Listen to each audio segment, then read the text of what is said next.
Hi అండి, అందరూ బాగున్నారా? నేనైతే చాలా బాగున్నాను. విషయం ఏంటంటే చూశారు కదా, దొండకాయ పచ్చడి, దొండకాయ టమాటా పచ్చడి చూపిస్తాను మీకు ఇవాళ.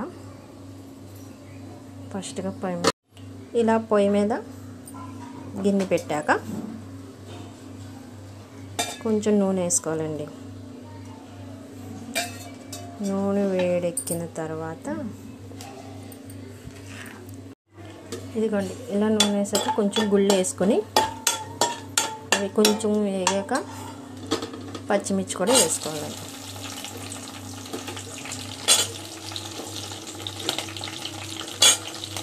మనకి ఎప్పుడు ఇంట్లో ఏమైనా కూరగాయలు గుమ్మి లేకపోయినా ఒక దొండకాయలు ఒకటి ఉంటే సరిపోతుందండి ఈ పచ్చడి చేసుకోవడానికి. టమాటా కొన్ని దొండకాయలు ఉంటే చాలు, అన్నంలోకి రోటీలోకి చాలా కమ్మగా ఉంటుంది.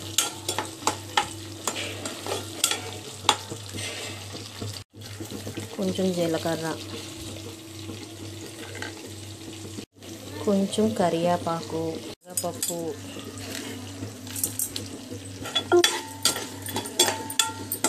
అలా వేపాలండి బాగా వేగేదాకా. చూసారా ఎలా ఏగిపోయినాయో? ఈ ఏగిపోయినవన్నీ మనం మిక్సీ జార్లోకి తీసేసుకోవాలి. అదే గిన్నెలో మనం కొంచెం నూనె వేసుకొని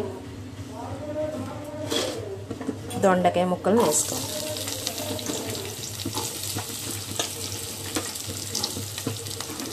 దొండకాయ ముక్కలు కొంచెం పండిపోయినా పర్వాలేదండి, లైట్గా పండినా పర్వాలేదు, పచ్చడి బాగుంటుంది. అంటే ఇలా మగ్గుతున్నప్పుడు మగ్గనివ్వాల్సి ఉంటుంది. అప్పుడు మనం మూత పెట్టేసి చూడండి, దొండకాయ ముక్కలు ఎంత అలా మగ్గిపోయినాయో. ఈ మగ్గిన దాంట్లో ఇప్పుడు టమాటాలు వేయాలి.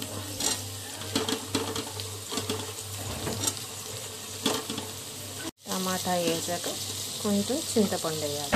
టమాటా వేసి చింతపండు ఏంటి అనుకోకండి, దాని టేస్ట్ దాంతో దీని టేస్ట్ దీన్ని.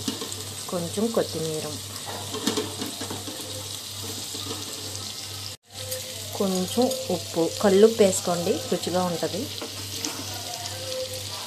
ఉప్పు వేసుకోండి చూసుకొని. ఇప్పుడు బాగా ఇవన్నీ కలిపి బాగా మగ్గనివ్వాలి.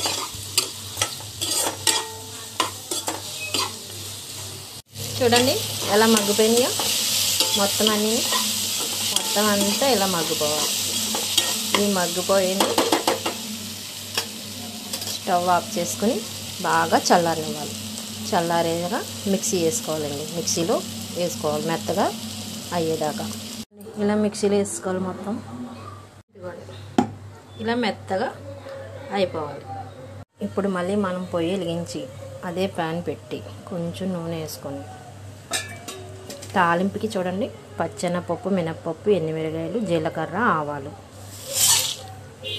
వేసుకొని అలాగే కరివేపాకు వేసుకోవాలి. చూడండి, పోపు వేపేసుకున్నాం కదా. వేపుకున్న తర్వాత ఈ పచ్చళ్ళలోకి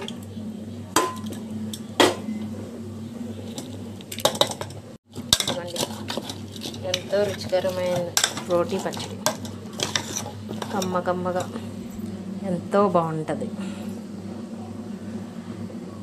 రెడీ అయిపోయిందండి. దాన్ని రోటీలోకి వేసుకోవచ్చు, అన్నంలోకి వేసుకోవచ్చు. ఎంతో రుచికరమైన దొండకాయ పచ్చడి రెడీ.